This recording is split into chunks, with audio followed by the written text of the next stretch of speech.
जड जीव. कशासाठी अवतार घेतात? जगाचा उद्धार करण्यासाठी. नाहीतर त्यांच्या जीवनात त्यांचा स्वतःचा उद्धार झाले, त्यांना स्वतः नामामध्ये रुची प्राप्त झाली, पांडुरंगाचं दर्शन, आणि सतत त्या पांडुरंगाचं नाव घ्यायचं. मी म्हणायचो काय करतोय तुमचा पांडुरंग? प्रत्येक वेळेस काही सेवा लागली तर मला हाक मारत असतो. मी त्यांच्या शेजारच्या रूममध्ये, एक भिंत होती फक्त, आणि शेजारच्या रूममध्ये राहतो. आणि मग त्यावेळेस त्या म्हणायच्या की पांडुरंगच तर सगळं काही करतोय, गोकुळपती दास नाव माझं, आणि त्या मला गोकुळ म्हणायच्या किंवा गोकुळा म्हणायच्या. आणि मी म्हणायचं काय करतोय? प्रत्येक वेळेस काय सेवा असते की मलाच बोलवतात.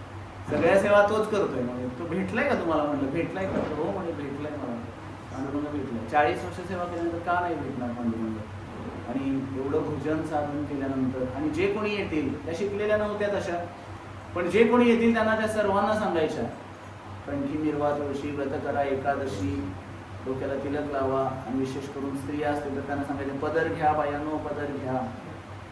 आमच्या वेळेस असं नव्हतं, जुनी माणसं होती, आणि त्यांना अशा शिकवण काही ना काहीतरी देत राहायच्या. त्यांना जे जे आपणासी ठावे ते इतरांशी शिकवावे, शहाणे करून सोडावे सकळ जन. जास्त शिकलेल्या नव्हत्या तरी सुद्धा जे गुरुचा आदेश आहे, 16 माळा जप करा, त्यानंतर वृंदावन धामाची परिक्रमा करा, वृंदावन मथुरेला जाऊन या, दर्शन करून या, म्हणून सगळ्यांना सांगायच्या. अनेकांना भक्त बनवलं, अनेकांना, आणि विशेष करून काही ना काहीतरी प्रसाद द्यायचा. हे फार महत्वाचं आहे. त्यामुळं आजकाल बघा कोणी कोणाला भेटलं किंवा बोलतही नाहीत लोक, मग देण्याची तर दूरचीच गोष्ट. आणि त्यामुळे विशेष प्रत्येक जण एकदा त्यांच्याकडून प्रसाद घेतला, बोलणं चांगलं असलं की लोक जवळ येतील, विचारत यायचे माताजी कुठे आहेत, माताजी कुठे आहेत. अनेक लोक यायचे दिवसभर, आणि कोणी ना कोणी आले की त्यांच्याकडे काही प्रसाद असणार आणि त्याला त्या रिकाम्या हाताने कधीच पाठवायचं नाही. तर हे प्रेम आहे, त्यांच्या हृदयामध्ये जे प्रेम आहे ते त्या इतरांना प्रदान करायचं, आपल्या वागण्यातून, बोलण्यातून, आचरणातून. आणि हा सगळ्यात मोठा प्रचार होता माताजींचा. आणि प्रत्येक भक्ताशी, तसं जर मंदिरातले असतील किंवा येणारे लोक असतील तर त्यांना अगदी प्रेमाने बोलणं, भगवंताबद्दल चर्चा असायची. आणि मग त्यामुळे म्हणले की अवतार तुम्हा धराया कारणे, त्यांना काही कारण लागत नाही अशा भक्तांना. जसं की गुरु महाराज आहेत किंवा शिल प्रभुपाद आहेत, तुकाराम महाराज होते. कशासाठी आले? आम्ही वैकुंठवासी आलो याची कारणासी. कशासाठी?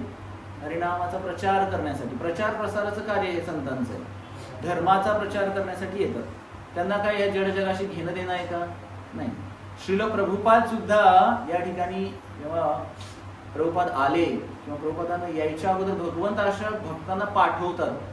नित्यसिद्ध आणि नित्यबद्ध असे 2 प्रकारचे भक्त असतात.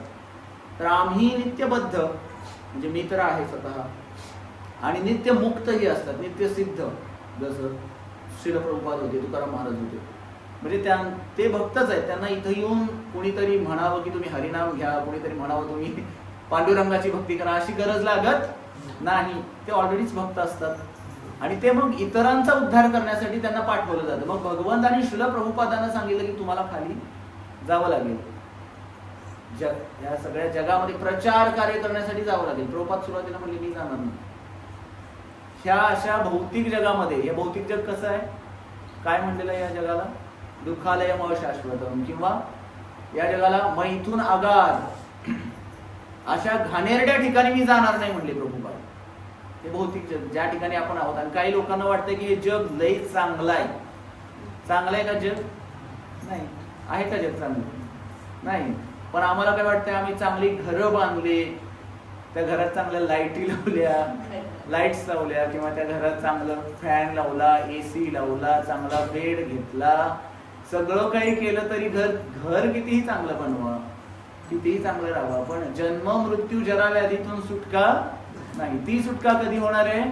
फक्त भगवंताच्या भक्तीमुळेच ती सुटका होणार आहे. हरे कृष्ण कृष्ण कृष्ण हरे हरे, हरे राम राम राम हरे हरे. इति षोडशकम नाम कली कल्मशनाशनम नातः कर्तरोपाय सर्व वेदेषु दृश्यते. कलियुगातले कल्मश नाश कशाने होतात? तर या हरिनामाने होतात, भगवंताच्या भक्तीने होतात. आणि म्हणून बाकीच्या किती गोष्टी केल्या तरी सुटका होणार नाही जन्म मृत्यूच्या चक्रातून. त्यामुळे आपण हरिनामाचा आश्रय, भगवंताच्या चरणाचा आश्रय घेतला पाहिजे. आणि पुढं काय काय कार्य? वाढावया सुख भक्तिभाव धर्म कुळाचार नाम विठोबांचे. सुख वाढवण्यासाठी इतरांचं सुख, स्वतःचं सुख तर त्यांचं वाढतच असतं. जे जर जसं हरिनाम घेत जातात नित्य सुखी आहेत ते, कारण साक्षात भगवंताशी संपर्क असतो, त्यांच्या हृदयातच भगवंताचं दर्शन त्यांना होत असतं.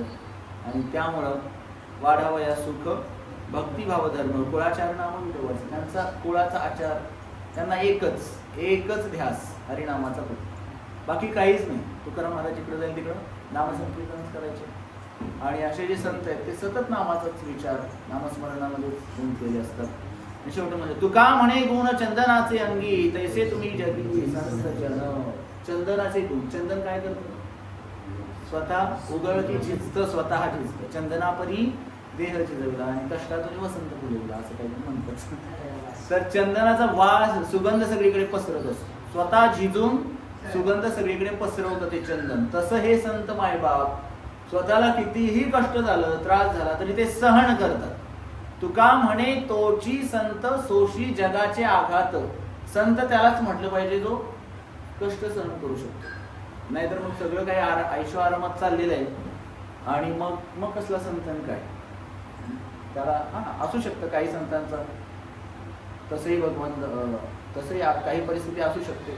सगळ्यांनाच असं नाही की बाबा हे होणार आहे. तर त्यामुळे म्हटलेलं की चंदनाचे अंगी, गुण त्यांच्या चंदनासारख्या अंगी असतात, सुगंध दरवळतो त्यांचा. जसं नामाचार्य श्री हरिदास ठाकूर होते, हरिनाम जप करायचे. बेना पोल या ठिकाणी राहत असताना वनामध्ये राहत होते, एकांतामध्ये राहायचे. आणि संत एकांतात राहतात नाही. म्हातारी सुद्धा सकाळची मंगलारती झाली की स्वतःच्या रूममध्ये गेल्या की नाम जप करत राहायचे.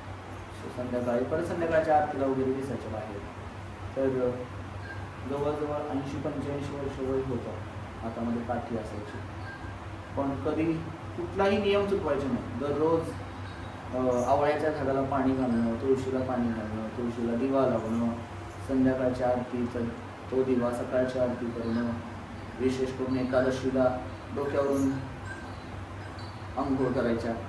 त्यानंतर चातुर्मासामध्ये विशेष व्रत करायचं, त्यामध्ये केळीच्या पानावरतीच खाणार, बाकी खाणारच नाही. आणि खायच्या तर किती, सकाळचे एखादी भाकरी एवढीशी ज्वारीची भाकरी, आणि संध्याकाळी कुठं थोडेफार चिरमुरे नाही तर थोडं अर्धा तेलावर दूध घ्यायचं, एवढाच आहार. आणि बाकी काय नाही, दिवसभर काय खायचं नाही जास्त. कुठं थोडेफार फळं वगैरे एखादी काही खाल्लं तर. आणि मग सगळं मात्र जोर कशावरती असायचं? नामस्मरण. नामस्मरणच त्यांची ताकद बनत होतं प्रत्येक वेळेस. आणि मग काही सण सुद्धा असेल तर माहेरी वगैरे जाणार आणि पण लगेच माघारी. सकाळी गेले की संध्याकाळी माघारी यायची, किंवा दुसऱ्या दिवशी तर लगेच यायचं. कारण पंढरपूर सोडून राहूच वाटायचं नाही त्यांना. इतकं त्या पंढरपुराप्रती लळा किंवा पांडुरंगाप्रती लळा. माझे माहेर पंढरी म्हणलेलं आहे. तर त्या पंढरपुराप्रती इतकं, धामाप्रती असं म्हटलेलं आहे की 8 गोष्टींप्रती आपल्याला आसक्ती व्हायला पाहिजे या संसारात आल्यानंतर. कुठल्या 8 गोष्टी? घरदार, गाडी बंगला, बायका पोरं, ह्या 8 गोष्टी नाही. कुठल्या 8 गोष्टी सांगितल्या? त्यामध्ये म्हणलेलं आहे गुरुदेव व्रजवने व्रजभूमी वासी जने शुद्ध भक्ती आर विप्रगणे. गुरुदेव, गुरुप्रती आसक्ती वाढायला पाहिजे. कोण गुरु असतील जे आपण गुरु केलेले आहेत त्या गुरूंचं स्मरण कमीत कमी 3 वेळा तरी दिवसातून करावं. म्हणून गायत्री मंत्राची दीक्षा दिली जाते. सतत स्मरण करावं, पण आपल्याला कामामध्ये नसेल तर वेळ काढून 3 वेळा तरी केलंच पाहिजे गुरुचं स्मरण. गुरुदेव ब्रजमन, वृंदावन धाम, किंवा आपण ज्या धामाच्या जवळ असाल पंढरपूर आहे, तर पंढरपूरची पण आठवण आम्हाला दिवसातून 2-3 वेळा तरी यावीच. आणि गुरुदेव ब्रजमने ब्रजभूमी, आणि त्या धामामध्ये राहणारे ब्रजभूमी वासी जने, धामामध्ये राहणाऱ्या संतांची पण आठवण आम्हाला यायला पाहिजे. असं नाही की डायरेक्ट भगवंताचीच आठवण आली आणि आम्ही भगवंताला प्राप्त केलं. संतांची सुद्धा फार विशेष, संतांच्याच कृपेमुळे आपण भगवंतापर्यंत पोहोचू शकतो. गुरुची काय आवश्यकता आहे की गुरु काय करतात? आपल्याला हात धरून भगवंतापर्यंत नेऊन पोहोचवतात. नाहीतर आपली काय पात्रता किंवा आम्ही काय पात्र आहोत का की भगवंतापर्यंत डायरेक्ट जायचे? आम्ही आमची काय बिशाद आहे की त्या भगवंताला डायरेक्ट जाऊन पाहायचं. त्यामुळे गुरुची आवश्यकता आहे. तर ब्रजभूमी वासी जने शुद्ध भक्त आर विप्रगणे. तर काही शुद्ध भक्त श्रील प्रभुपाद, तुकाराम महाराज, माऊली ज्ञानेश्वर महाराज, अनेक संत आहेत, एकनाथ महाराज, अशा संतांच्या चरणांचा आश्रय आम्ही घ्यावा. आणि मग विप्रगण ब्राह्मणांचा आश्रय घेतला पाहिजे. तर काही ब्राह्मण त्या धामामध्ये राहणारे असतात, त्यांची सेवा आम्ही केली पाहिजे, कारण ब्राह्मण फार प्रिय आहेत भगवंतांना. तर नमो ब्राह्मण देवाय गो ब्राह्मण हिताय च जगद्हिताय कृष्णाय गोविंदाय नमो नमः. तर असे हे 8 गोष्टी. आणि राधा कृष्णाप्रती किंवा विठ्ठल रुक्मिणी असतील, युगल जोडी राम लक्ष्मण असतील, किंवा लक्ष्मी नारायण असतील, राम लक्ष्मण सीता असेल किंवा लक्ष्मी नारायण असतील, तर अशा भगवंताप्रती किंवा जगन्नाथ बलदेव सुभद्रा आहेत, गौरनीताय आहेत, कृष्ण बलराम आहेत, भगवंत, भगवंताचं धाम, भगवंताचे भक्त, ब्राह्मण, त्या ठिकाणी राहणारे साधू, आणि त्यानंतर ते धामवासी आणि संतजन, अशा 8 गोष्टींची आम्हाला आसक्ती व्हावी. गुरुदेव, ती परंपरा आपली गुरु परंपरा असते, त्याप्रती आसक्ती व्हावी. आणि ही आसक्ती आम्हाला काय करते, या संसारिक आसक्तीतून ही आसक्ती आम्हाला सोडवते. आणि मग भगवंताच्या चरणाकडे आम्ही जास्त आसक्त होतो. जसं लोह चुंबक असतं की, चुंबक काय करतं, कशाला आकर्षित करतं, लोखंडा. तसं आम्ही जेव्हा या संतांकडे, भगवंताकडे, भगवंताच्या धामाकडे, त्यांच्या गुण रूप लीलांकडे आकर्षित होऊ, तेव्हा काय होणार, तर लोखंडाप्रमाणे आम्ही तिकडे जास्त आकर्षित झालो की तिकडे आपोआपच सगळ्या गोष्टी, कर्मबंधन नष्ट होईल आमचं. आणि त्यामुळे ही आसक्ती वाढवावी लागेल. आणि आसक्ती कधी वाढेल, जेवढं जास्त त्या भगवंताबद्दल आम्ही ऐकू, भगवंताबद्दल भगवंताचं नामस्मरण करू जेवढं जास्त, तेवढं आम्हाला भगवंताची आसक्ती होईल. तर या ठिकाणी हे जे काही आता आपण अभंग पाहिला, विशेष करून भागवतामध्ये याच्या संदर्भामध्ये काही उदाहरणं आहेत. तर जे आपण पाहिलं सुरुवातीला की अवतार तुम्हा धराया कारणे, उद्धराया जड जीवांचा उद्धार करण्यासाठी. जड जीव म्हणजे जे संसारात रमलेले जीव आहेत की नाही, त्यांना जड जीव म्हणतात. तसं तर जीव चेतनमध्ये आहे, चेतन शक्ती आहे. कारण पण या संसारात पडल्यामुळे तो जड झालेला आहे, त्याच्यावरती मायेचं आवरण पडलेलं आहे. बरोबर आहे, आवरण. आता हा पडदा इथं आहे, हा पडदा बंद केला की भगवंत दिसतील का, नाही. तसं तर आपल्याला दिसत आहेत भगवंत, विग्रहाच्या रूपात दिसत आहेत. पण खरे भगवंत, विग्रह खरेच आहेत, पण साक्षात दर्शन ज्याला म्हटले, स अक्ष, समोरासमोरचं दर्शन कधी होईल, नाहम प्रकाश सर्वस्य योग माया समावृतः. हा मायेचा पडदा जेव्हा हटेल तेव्हा आम्हाला साक्षात देवाचं दर्शन होईल. आणि तो पडदा हटवण्यासाठी ज्ञानाची गरज आहे. आणि त्याच्यासाठी संत काय करतात, ज्ञान देतात, भगवंताशी जोडतात, संसारातून तारतात संत. तर जसं आई वडील आहेत, आई वडील काय करतात, आई वडील जन्म देतात, पण त्या जन्ममृत्यूच्या चक्रातून ते आई वडील सोडवतीलच असं नाही. बऱ्याच जणांचे आई वडील बघा, भक्तीचा लवलेशही नसतो काही जणांच्या घरात, त्यांना शिकवत नाहीत मुलांना. काही जण माळकरी असतील तर ते माळ घालतात स्वतःच्या मुलांना, स्वतःहून घालतात. काही जणांचे आई वडील असतात ते त्यांना माहितीच नसतं, स्वतःच माहिती नसतं तर ते मुलांना काय शिकवणार. तर त्यामुळं आई वडील काय करतात की शरीराला जन्म देतात, पण संत काय करतात, आध्यात्मिक जन्म देतात. गुरुचा जेव्हा आपण दीक्षा घेतो, गुरुकडून विशेष दीक्षा घेतो, तर त्यावेळेस काय होतं, नवीन जन्म प्राप्त होतो असं म्हटलं. गुरुकडून नवीन जन्म भेटतो आपल्याला, एक आईच्या उदरातून आणि दुसरा गुरुकडून.